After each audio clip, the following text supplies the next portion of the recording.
আল্লাহর সাক্ষাৎ অস্বীকারী কর্মফল বিনষ্ট হবে এবং তাদের জন্য সেদিন ওজনের কোনো ব্যবস্থাও থাকবে না। কোরআনে কি বলে শুনি। অধিকাংশ মানুষ আল্লাহর সাক্ষাৎকে অস্বীকার করল।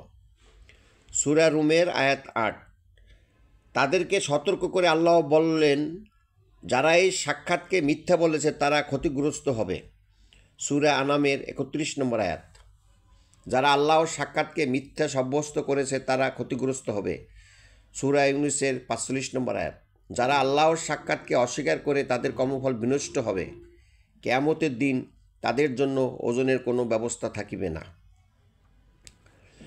সূরা কাহাফের ১০৫ নম্বর আয়াত। আল্লাহ বলেন, যে কেহ ইহকালে অন্ধ সে পরকালে অন্ধ থাকিবে। সূরা বনী ইসরাইলের ৭২ নম্বর আয়াত। সূরা তাহার ১২৪ নম্বর আয়াত। কাজেই